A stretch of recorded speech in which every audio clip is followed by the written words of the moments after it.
June 10th, 1912, in a small town in Villisca, Iowa, 8 people went to bed inside a quiet farmhouse during a citywide blackout. By sunrise, the house of 8 was eerily still. The Moore family, their 4 children, and 2 young girls who didn't want to walk home in the dark, all brutally murdered with an axe. The killer? Never caught. No motive, no answers, just blood, silence, and a century of suspicion. Ooh. But death didn't leave the house that night. Visitors say children's laughs still echo upstairs. Footsteps pace across empty floors. Whispers drift from the attic, where many believe the killer hid, waiting for everyone to fall asleep. Some call it one of the most haunted houses in America. Others say it's just simply cursed. Today on Dearly Departed, we're stepping into the Villisca Axe Murder House, the place where true crime meets paranormal. And I've actually toured it myself, but would either of us dare to spend the night? I think I might. You might change your answer after I tell you the rest of this. I don't think I could spend the night. Ooh, let's get into it.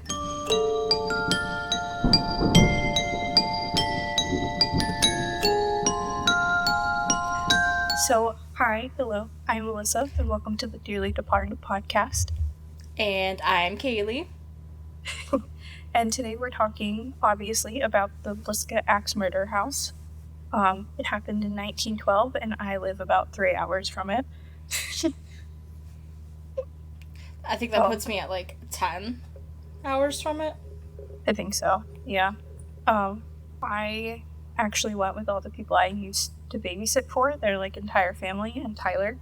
And we talked about it when I lived in Missouri, that it was a bucket list item that we wanted to go to. Tyler said he would never go to it, and he's the one that experienced the most. Oh. Mm-hmm. So, do you want to hear more about the history of the Villisca Axe Murder House? Absolutely, I do. So, I'm gonna preface with trigger warning for talks of brutal murder and some sexual assault. And if I look down the entire time, sorry, all of my education is from Florida. Reading is hard. Felt that. Alright. Josiah Moore, a businessman from the small town of Villisca, Iowa. Him and his wife had moved from Illinois. He had a lot of extended family in Villisca. His parents and 6 out of the 8 of his living siblings all lived in Villisca. That's a big family. This was also 1912, so checks out. A lot of them, yeah. Or I guess they moved there in 1899. So a long time ago. 100 years before. 99 years before I was born. After working at a local hardware store for about 9 years, Josiah franchised a John Deere and settled down with his wife in Villisca in 1899. By 1912, they had 4 children: Herman, 11, Mary Catherine, 10, Arthur, 7, and Paul, who was 5. Lots of kids. Yeah. And most of them being roughly within a year of each other. Mm-hmm. Yeah. There was only 1 girl, and then 3 boys, obviously. On Sunday, June 9th, the Moore family attended their daughter Catherine's. I couldn't figure out if her name was Catherine or Mary Catherine, so I'm just going to call her Catherine. They attended their daughter Catherine's children program at the new Presbyterian church down the street from their house. The sun was starting to set, and the streetlights failed to turn on. The city council and the Villisca Public Service Company were in an ongoing and bitter dispute, leaving the town in a total blackout. Perfect time to murder people. Fair enough. A couple of Catherine's friends, Lena Stillinger and Ina Stillinger, they lived out of town and they didn't want to walk home the 7 miles during the blackout. The Moore family offered the girls to spend the night. Josiah called their family's home and asked their oldest daughter if the girls could stay the night, and they said it was okay. Little sleepover. Yeah, and, like, after touring the house, it's a really, really small house, and they don't even have a bathroom in the house. Oh. That's how old this is. That's crazy. When they got home from their program, I believe they all settled in about 9:30 p.m. The Stillinger girls stayed downstairs in Catherine's bedroom, and they squeezed into a twin-sized bed together. But, like, they were 12 and 8, so, like, they were little. Yeah. They could share a twin-sized bed. It doesn't seem... no, hold on, I skipped a part. Catherine joined her brothers in their room that is conjoined with their parents' room. So, like, the parents' room is right when you enter the stairs. Uh-huh. And then there's, like, a doorway, and that leads into the boys' room upstairs. Okay. It's unclear if they ate or drank anything when they got home. It seems like everyone just went straight to bed. So, like, they got home from the program. I guess everybody was wiped. They went to their sleeping quarters. And good night. Sometime after midnight, someone wielding an axe entered Josiah and Sarah's bedroom. Josiah was attacked first in his sleep, not with the sharp part of the axe. Like the blunt side? Yes, he attacked every single person in that house with the blunt side of the axe. Oh, that's crazy. Not even the sharp side. No. Sarah awoke to see her husband being brutally murdered with the blunt side of the axe, just for her to be shortly killed as well. Once he was done with Josiah and Sarah, he went into the connecting room, killing their 4 children in the same way with the blunt side of the axe. Then he made his way down the stairs and killed the girls the exact same way. Those poor girls thought they were just having a sleepover. Yeah, they were like, I don't want to drive, or I don't want to walk home 7 miles in the pitch black. Like, I'm just gonna stay with my friend. But the guy swung his axe so hard, the axe actually got stuck in the ceiling when he was swinging back. Yeah. That the axe marks are still in the ceiling to this day. Ooh, I was about to ask you that, because I did see a little bit about this house, and I wanted to see if the axe marks were still there. I have pictures. I am a visual learner. I know, you just asked to see my boobs. Boobies. I just got a text that said, Alyssa, you be listening to Taylor Swift, right? Yeah. I'm so excited. After this, my friend Mary's coming over, and we're simply just gonna exist in the same space and play our Stardew together. I love that for you. That sounds magic. I also got stuff to make a cheese board. So, what I'm sending you is not in order. So, some believe that the axe murderer actually slipped something into their food to completely knock them out, because it doesn't seem like anybody but Sarah Moore woke up to these murders. It's crazy, though, because earlier you were saying that it didn't look like anyone had eaten. So, after bludgeoning these 8 people, he decided to go around and continue to axe everybody's body a second time. Oh. With more force than the first time. Josiah, the father, was hit an estimated 30 times with the axe. That's a lot. Mm-hmm. The murderer left everybody unrecognizable. He swung with such force that, like, it was getting stuck. I know I said that already, but, like, it was getting stuck with every single blow, which, after, later on, I will review the, suspects, and none of them really seem like they could.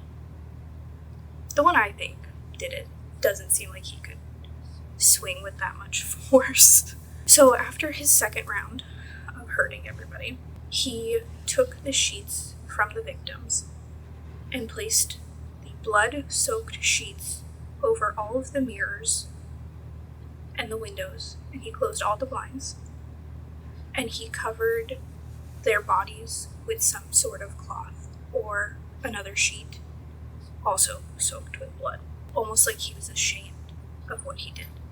Ooh, that gave me the chills. After he finished his second round with everybody upstairs, he returned back downstairs to the room the Stillinger girls were in, where he left the axe resting between the wall and the door frame of that downstairs bedroom. The axe was believed to be taken from Josiah Moore's shed in the back. The murderer, he washed his hands with a pail of water and then made himself a plate of beans and ate some bread before locking the door with a house key and leaving around 5 a.m. So you're telling me he sat down, ate, and then locked up before leaving? Yes. That's insane. Yep, he brutally murdered everybody. Was like, I could go for seconds. Went around, did it again. Around the time that he left the house. I'm very bad at talking so fastly. The neighbor, Mary Peckham, went to hang laundry around the same time that the murderer had left. Around 6 a.m. she noticed that the Moores were not awake, which struck her like super odd because it was Monday, the kids had school, and they had farm animals. Yeah. By 7 a.m., she was starting to grow even more concerned. Their farm animals were restless since they hadn't been fed. She went and knocked on the door. No answer. She tried to look inside, but again, all the windows are covered up. She tried all the doors, and her concern was growing more and more, to the point that she called his brother to open the door and come check on them. By 8 a.m., Josiah's brother Ross had come to see what was going on. The house was eerily still as he entered, not knowing what had just occurred hours prior. He went into Catherine's room to see a sheet pulled over a lifeless body. He went to inspect, and one of the Stillinger's girls' hands just fell out of the sheet, and he was hit with just death and the smell of blood. Oh my god. Which he probably thought it was his niece, which is probably even more traumatizing. Yeah. Being in a small town, and Villisca is very small, they called the marshal, Hank Horton, and somehow that news spread like wildfire, and the entire town showed up by 8:30. Over 100 people were in and out of the house, looking and rummaging through the crime scene. People were touching the bodies, the murder weapon, even taking fragments of Josiah's skull before the cops ushered them out. Oh, that's not good. Yeah. People were touching everybody and moving people, and again, taking bone fragments from the father who was hit in the head 30 times.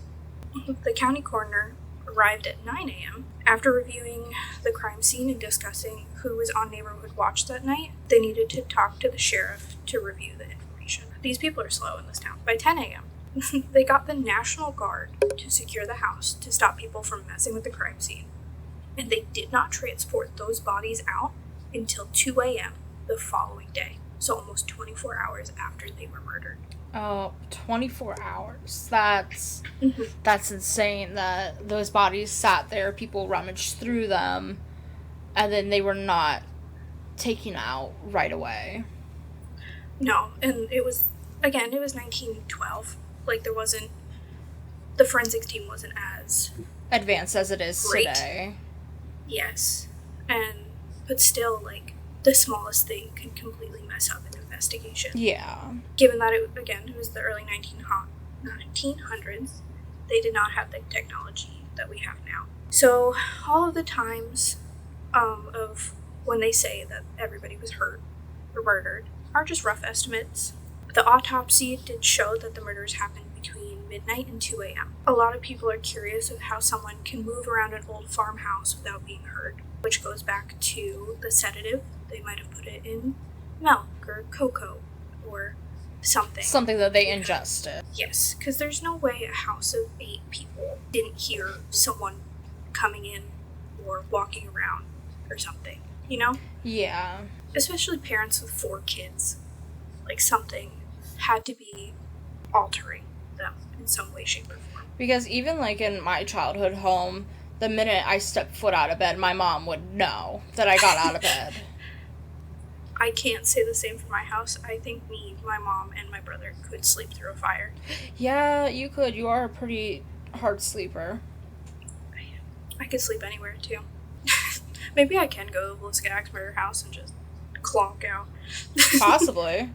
But again, it being 1912, they didn't have toxicology reports, so they couldn't even test for any sedatives or anything in these people's blood. And it was 24 hours later, like, if not even longer, of them doing these autopsies of these mutilated people, children.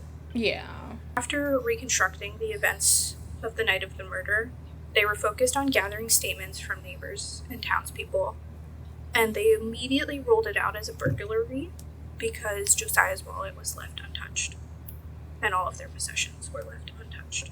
So that rules out frantic burglary. But again, it was a small town, everybody knew each other. Yeah, half of his family was in that fucking town. They were all up in each other's businesses. Yes. During their investigation, they did realize that the Stillingers girls' bodies had been moved after they had died. They don't think it was the townspeople moving them. They think it was the murderer. Ina was laid on her stomach with her butt in the air, and then Lena was moved with her underwear removed and her leg was positioned so you would see her privates. Oh. Despite the lack of undergarments, it doesn't appear either girl was actually molested. From my experience of going through the tour, they did say that it does look like he touched the older girl's thigh, the girl who he removed the underwear from. Yeah. It looks like he, grabbed her thigh or something, but he didn't push himself on them, we'll say. Yeah. But it's still disgusting. A lot of people think that he was hiding in the attic, and that's why no one heard him come in. He was already there, they arrived home. But they also found an imprint in the hay out in the barn, and they think the killer observed the family for quite some time. People were questioning how he could have gotten in the house, how he got in the attic before they got home, and they think that maybe they forgot to lock a window or the back door, and he was just waiting for them to get back. After reading this again, this is a sick story, I'm sorry. Oh no, you're good. I've definitely heard sicker. That's fair. 2 small pieces of evidence were uncovered. A glass lamp with its chimney removed and its wick turned down, so it only would give the faintest amount of light. It was discovered upstairs, and a fragment keychain not belonging to the Moores was found downstairs, but again, at this time, they had no leads. They talked to 14 witnesses. The first witness was their neighbor, Mary. Mary testified that she had seen them the evening prior at the church. She got home before them and went to bed. She did not see them return home. Mary says she stayed on the porch while Ross looked in the kitchen and then the downstairs bedroom. After seeing the 2 bodies and the bloodstained sheets, Ross immediately returned to the porch and told her something awful had happened and instructed her to call the sheriff. She said the door was locked with a key, but there was no key inside the lock, so the murderer, the suspect, still had the key to their house. He owned the place. That's scary to think. That, he still had that key, ugh. Gives me the heebie-jibbies. So, in the days following the murder, you could have read in the paper about 4 possible suspects, not subjects. I can't talk, I swear. I'm going to read about the top 3, because even after 120 years now, people still believe it could be these 3 people. Again, it's unsolved to this day. The first person they arrested was William Blackie Mansfield in 1916, so 4 years later. It was thought that Frank Jones, Josiah's previous employer, hired Mansfield to kill him out of jealousy. There was a rumor that Josiah also had an affair with Jones's daughter-in-law, and neither Jones or his son were ever arrested, and they were both denied any connection to the murder. But I guess Frank Jones, being his previous employer, was jealous that he opened a John Deere and stopped working for him and just became a competitor. So there's a motive. Detective Wilkerson believed he was also responsible for an axe murder of his wife, infant, and his in-laws in Illinois 2 years after the crime of the Moors. Wilkerson suspected him of an axe murder 4 days before the Villisca murders in Kansas and another one in Colorado. Kansas is very close to Iowa. I would say Colorado is not that close. It's on the other side of Kansas. But still, with, like, the way of travel, do we think that, like, he could get from Colorado back within that time frame? Is my question. That's a good point, yeah. I can only think of, like, trains being transportation, you know? Yeah. And, like, he could have hopped on a train. I don't know how close in Kansas this other axe murder was 4 days before Villisca, but Villisca is pretty close to the not Ohio. You're in Ohio. I'm in Ohio. Nebraska, Missouri, Kansas, like, quad area. So, it's possible. Wilkerson pointed out that there was a lot of connections in the string of murders. All the crimes were done with the blunt... My voice gave out. All the crimes were done with the blunt end of the axe. The mirrors and the bodies were also covered, and a lamp was left as well at those crime scenes. Wilkerson convinced a jury to investigate. They brought Mansfield from Kansas City to Montgomery County with all the connections. They thought they had finally got their guy. However, Mansfield had a rock-solid alibi that placed him in Illinois during the Kansas and the Villisca murders. He was released on lack of evidence. But I think he did the Colorado ones, and obviously he killed his wife, his infant, and his in-laws. Yeah. So he did still go to jail, but not for these. Frank Jones, who detective was like, he had the motive. He hired this person to kill Josiah's family. He did push for Mansfield to be released, and our next suspect, Reverend Kelly, to be arrested and tried. Why would you push for a reverend, you know, at the church that they were at hours prior? So, the following year, in 1917, Reverend Kelly was arrested and charged with the murder of only one of the victims. Weird. Only one? Kelly, that's the only, he was only charged with one, even though 8 people died. Kelly was about to enter their church and be a part of their church community. He was doing a lot of work for their Presbyterian church in Villisca. He attended the children's program the day prior, his presence in Villisca on the night of the murders, and then he quickly departed the morning following. So, like, after the murders happened, he left Villisca. Oh, so he just fled town. Mm-hmm. That just screams guilty. Yes. And it just made him the prime suspect.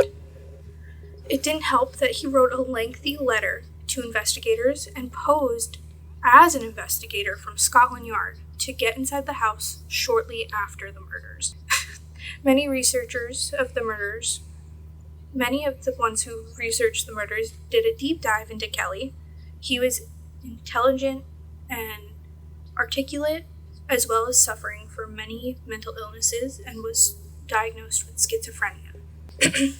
He was known for peeping in windows and confessed to a series of arson crimes, and he was known as a firebug. Him peeping through windows, and then the little girls, like, being put into sexual positions. I'm like, okay, all of this kind of makes sense why it could be this man. All of it's starting just to point right back at him. They did arrest him. And he confessed. Oh, he confessed? He said, I killed the children upstairs first, and then the children downstairs last. I knew God wanted me to do it in this way. Slay utterly came to mind. He then quickly retracted his confession, and he was ultimately acquitted after 2 trials. Some believe his mental health issues led to imagine his involvement, as he also sent letters showing a strange fascination with the case. So basically they were like, no, he's schizophrenic. Yeah. But I don't think they said the order of how everybody was murdered. So the fact that he just knew that is kind of crazy. Again, every little bit keeps pointing back to him. Mm-hmm. They tried to arrest him again after, I believe, he was acquitted. And police were like, no, it couldn't have been him because he had a slight build. He was my height, 5'2", and 119 pounds. The coroners and the detectives believed he was physically incapable of committing these crimes. By the time he was arrested, 5 years had passed from the murder. Witnesses had difficulty remembering details. That, combined with coerced confessions and lack of physical evidence, left one jury hung and the second ended in a mistrial. So they just think he was crazy and weirdly attached to these murders, and that he couldn't physically do it because he's the same height as me. But, like, also, I mean, they didn't really, like, understand, like, adrenaline, but, like, as soon as you get on an adrenaline rush, you can do damn near anything. Oh, absolutely. And the same thing goes with, like, a mental breakdown with his history of mental illness. Yes. I don't want to say it gave him super strength, but, like... But when your adrenaline is running, you get that super strength. There's no ifs, ands, or buts about it. I looked more into Reverend Kelly just because I was curious of what happened after his, like, mistrial and whatever. He moved out of the Midwest and settled in New England. His behavior became increasingly erratic. He worked as a chaplain for a New Jersey chapter for the KKK, giving the invocation before cross burnings. So, like, I think he continued to be a firebug. His last job seemed fairly responsible, working as a chaplain in New York. He died in 1959 at 80 years old in upstate New York at one of the most notorious psychiatric hospitals at the time. So he lived a long life in my neck of the woods, unfortunately. But he continued to be cuckoo and set fires. Cuckoo for Cocoa Puffs. Mm-hmm. I am just picturing this little, frail old man with a box of matches running around Jersey. You know, I can picture that. Picture me in, like, senior year of high school just running around with box matches. Because, I mean, that's how much I weighed senior year. And it's my height. So just... It's crazy. Alright, so our last suspect we're going to talk about is Henry Lee Moore. He has no relation to our victims, the Moore family. He was actually the one that was investigated first. In May of 1913, so a year after the murders, investigators speculated that the murders might have been connected to a serial killer. There were 4 other crimes throughout the Midwest at the time, not counting the ones I talked about earlier. Henry grew up in Missouri. He was a very troubled child and developed a fascination with death. He would visit morgues in St. Louis, and he would keep a scrapbook of famous murder cases. He had run-ins with the law a lot, and in 1910 he was convicted of forgery and served time in Kansas State Prison and was released May of 1911. Something smells fishy.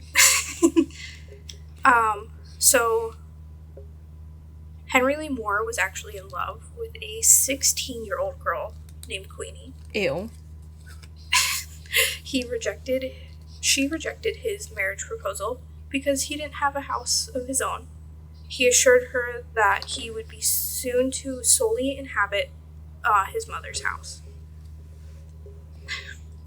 where he lived on and off. He lived on and off with his mother. So he's a mommy's boy. Mm-hmm. Not for very long.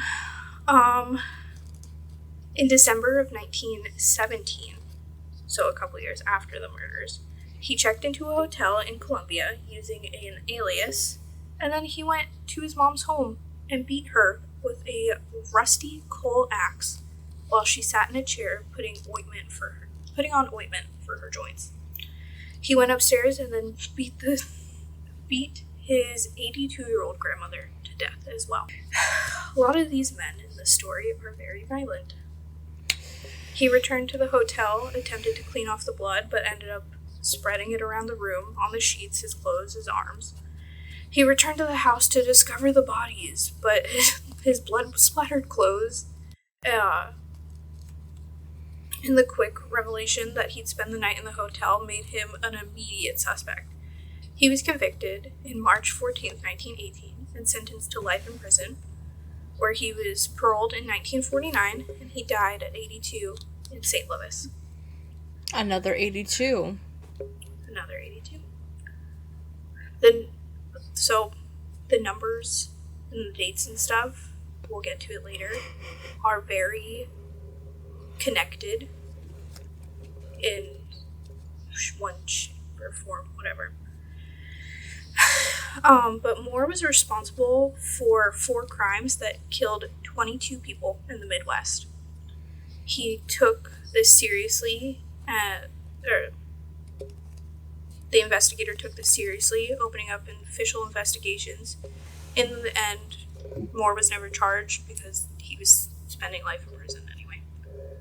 So it's been 113 years later. The murders still remain a mystery. Out of the 3 suspects,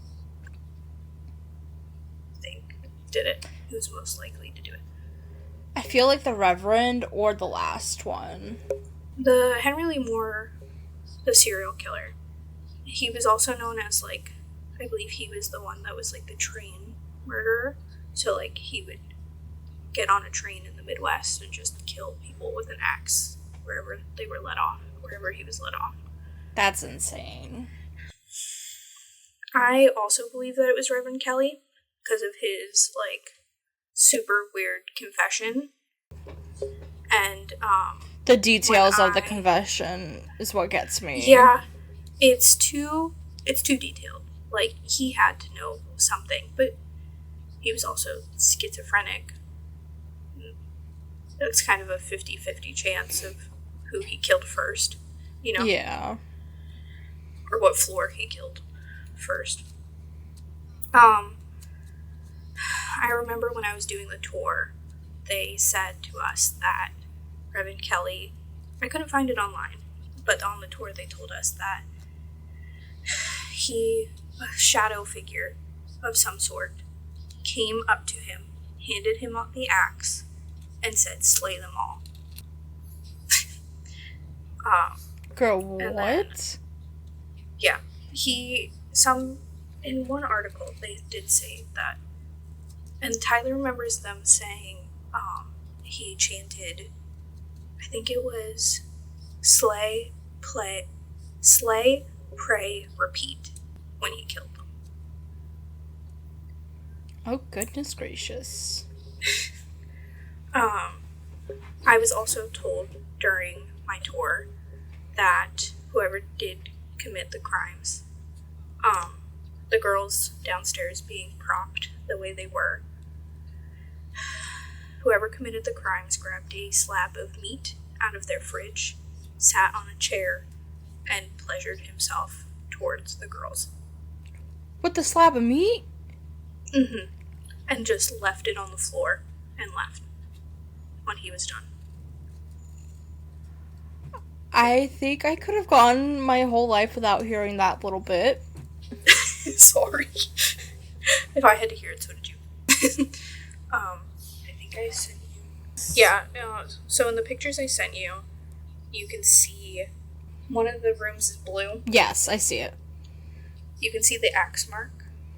Oh, yes, above the bed. There's a picture of the vanity with, they still keep all of the blinds, or the mirrors covered, and they have a picture of the 4 kids that were done, killed in that room. We did leave offerings. One of our bracelets broke. I can't remember if it was mine or Ashley's, but we left the beads as offerings. Obviously, they still do tours to this day, but they also do overnight investigations.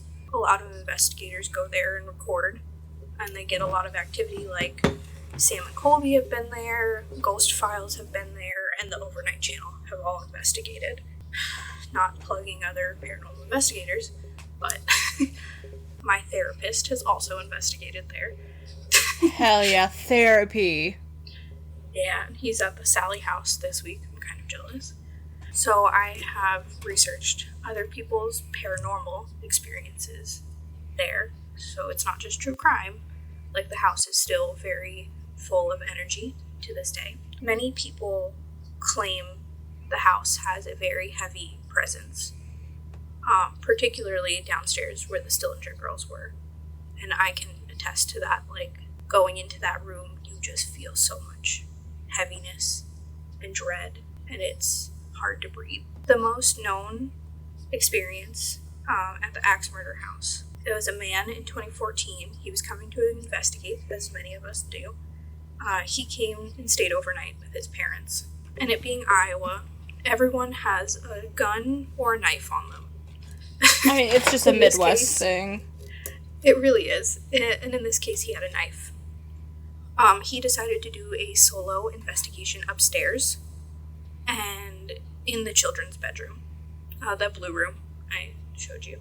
He was up there for quite a while, and when his parents came to check on him, they found him on the floor with the knife in his chest. Oh? He was rushed to the hospital in Omaha, which I think was the closest, big hospital. Yeah.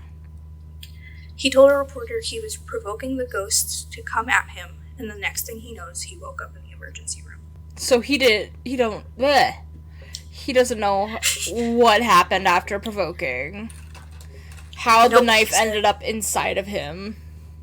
Nope. And, Tyler and I had heard this story prior, but we did not know it was in his chest. The story we were told is he was going on a daytime tour and stabbed himself in the thigh. Oh. Yeah, so, it's gotten skewed a lot. Yeah. Yeah, he said he doesn't know what happened, and he did come back to the house to, investigate again and apologize to the spirits, which, good. Good, apologize. Another article I read, they heard just, the normal thuds and creaks of an old house, and I'm sure with it being the Axe Murder House, you jump more. I know I did.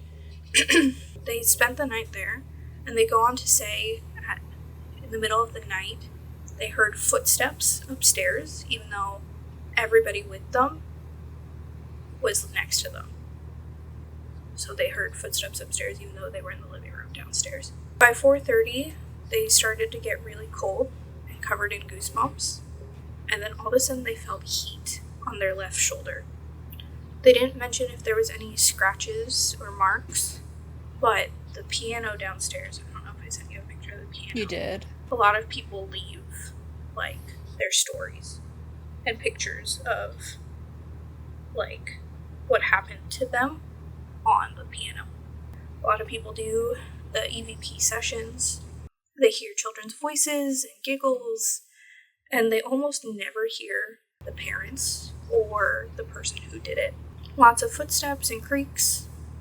So, with those 2 stories, do you think this place is truly haunted? I feel like There's definitely some residual energy there. And just, like, with the tragedy that happened there, like, in the way that family went out, it definitely could still be haunted. And then also we have to think about how much has happened on and around that land. Yes, it's very brutal. And, like, so many people come in and out of that house. We don't know what energy they brought in as well. I don't want to say that I really experienced anything there, but everybody I was with did. Do you want to hear what happened to Tyler?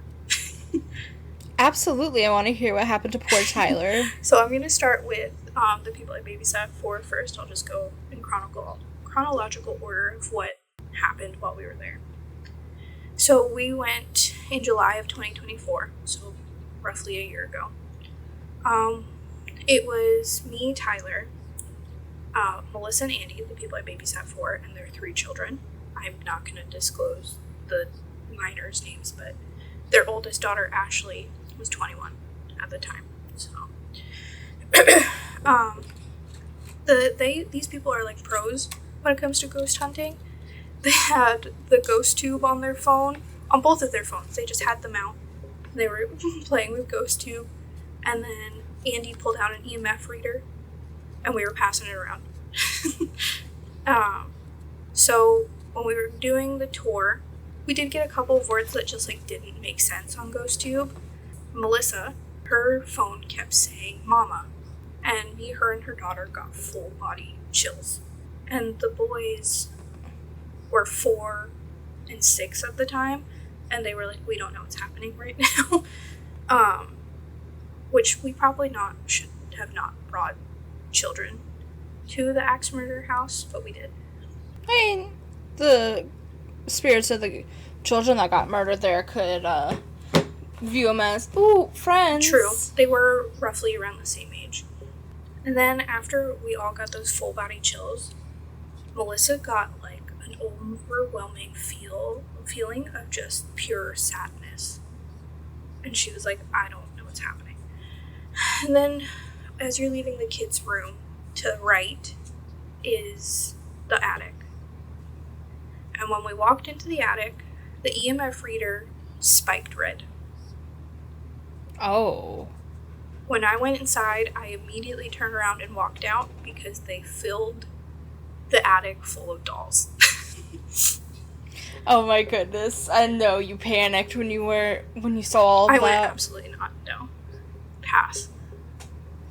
Oh, I did send you a picture of where technically he laid the axe and the meat slab downstairs in the girls' bedroom downstairs. Going through it now. The last picture is the dolls in the attic. Okay, I see what you're saying now. When I did finally get brave and go into the attic with everybody else, Andy found a Polaroid of one of the dolls, which was kind of creepy. And then him and Ashley found a crinkled up note of some sort surrounded by the dolls. I don't know why they put so many dolls in that damn attic. They just knew you were going to be there and they wanted to torment you. I think so. I wouldn't be surprised. After we read that, I was like, okay, immediate pass, gotta go. And I explored the parents' room some more. And Tyler went with me because he knew I was like freaking out a little bit. I was looking at the axe marks in the ceiling, and when all of us were about to head downstairs, Tyler paused at the top of the stairs and just stood there. And I was like, why aren't you going? And he went, I can't, I just feel compelled to sit at the top of these stairs. And he was like, I can't tell if I want to stay up here or go back down. I just can't tell. And then Melissa was like, what's up, dude? What are you doing? And then we realized Tyler was standing exactly where the axe murderer was standing. And when you looked down, you can see the pool of blood that has ruined the flooring. right under Tyler's hand. He felt compelled to stand exactly where just the man run away stood. from Tyler. And that made me so incredibly uneasy that I ran downstairs. I was like, get away from me. And then when we all went downstairs, he felt compelled to go back upstairs. And just kept thinking about going back and forth. I was like, you're scaring me, dude. I do have the picture. You can kind of see it where he stood. I didn't take a very good photo because I was scared.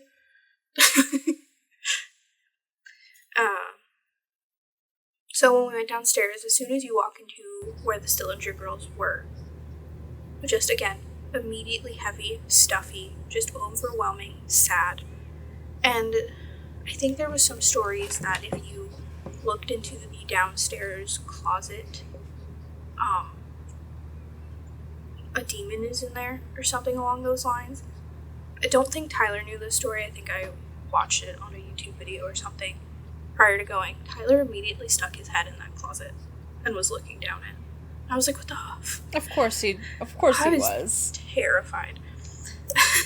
At this point, I was terrified that he was possessed by whatever spirit or shadow figure told the man to kill them.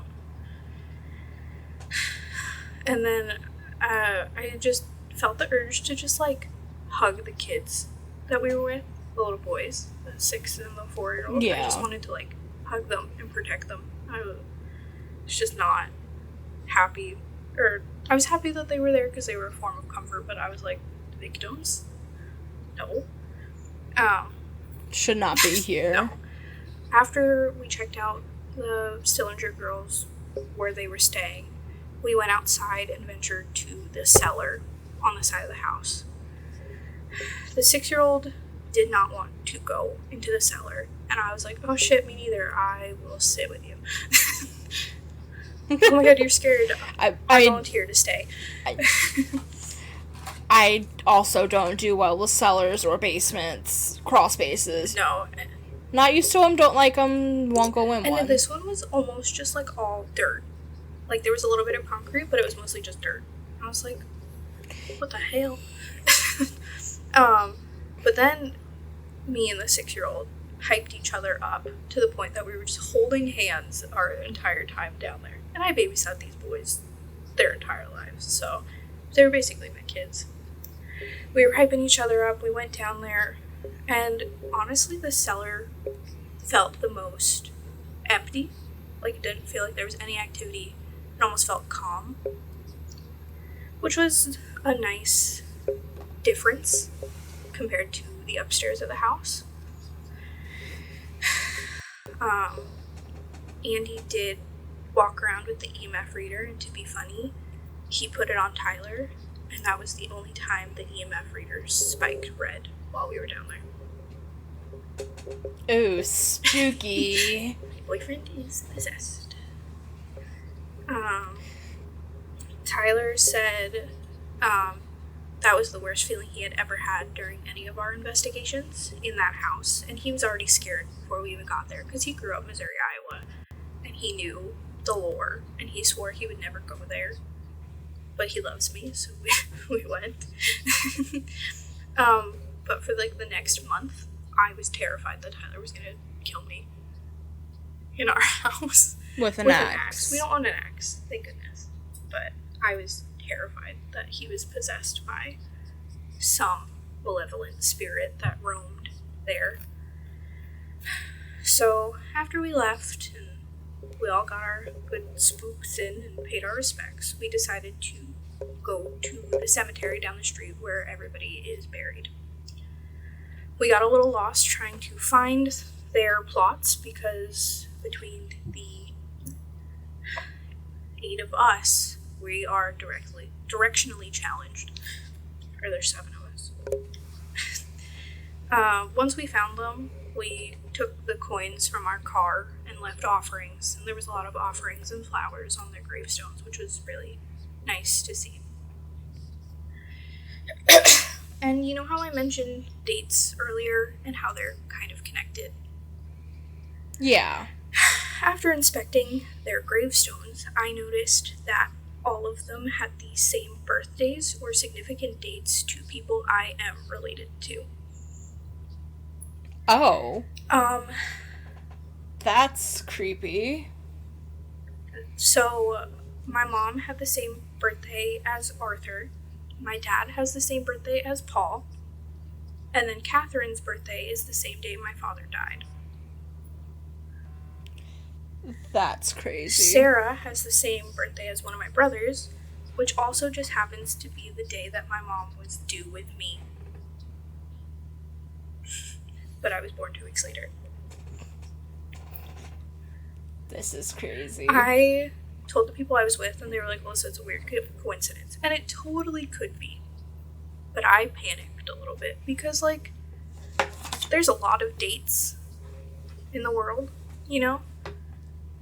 And going through this again, I realized the day that Henry Lee Moore killed his mother and his grandmother is also my my aunt's birthday.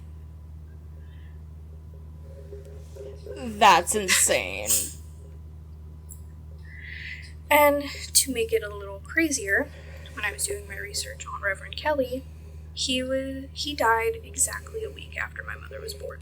Oh my god. The coinky dinks! The coinky dinks! It is a very weird coincidence. I don't think it means anything, but it could be a reason that I'm so drawn to this house. Like, I want to go back. Again, I don't know if I could do an overnight tour. I think we would have to stay a couple of places overnight prior so I could build up my confidence a little bit more. Let's do it. You come to Ohio, we go to Mansfield. Okay, deal. We can't afford Mansfield. If we get a group big enough, we can. That's fair. So, would you stay at the Villisca Axe Murder House? Yes.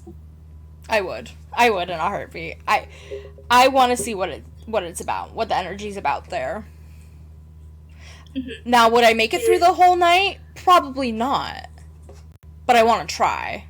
It's a very small town. I don't know if there is any, like, hotels nearby. Girl, I'd sleep in my car if I had to. That's fair. I live about 2 hours away, but there's, like, it's all cornfields, so, which is probably scarier. I'd rather stay in the Axe Murder House than be out between cornfields. Fair enough. I'm trying to look over my pictures again to see.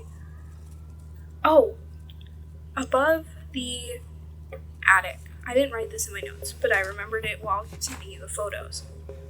Above the attic, there is a footprint that I sent you a picture of. Just on the ceiling.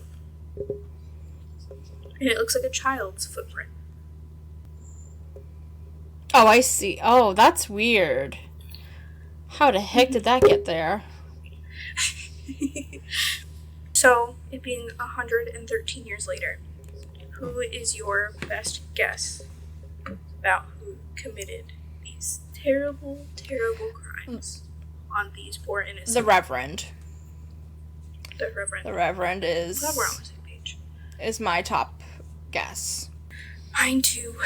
And it's sad that we'll never actually know, and it's a cold case. But maybe if there's enough investigations done, we could figure it out. Maybe someone will give us an answer one day. One day. Today is not that day, though, unfortunately. Well, that is all I have for the Villisca Axe Murder House. Do you have anything to add? No, I think that is it. That was very informative. Very disturbing.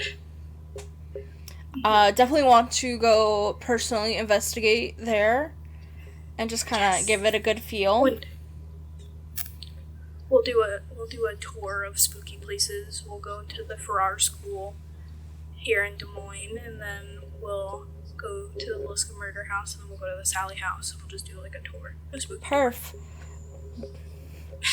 Well, with that, I guess that ends this week's episode. We want to thank you guys again so much for listening to us sit here and yap. Don't forget to follow us on Instagram and TikTok at thedearlydepartedpod and email us your spooky stories at thedearlydepartedpodcast@gmail.com. Thank you guys so much for watching and listening. We really do appreciate it, and we can't wait to tell you some spooky stories next week. Peace out.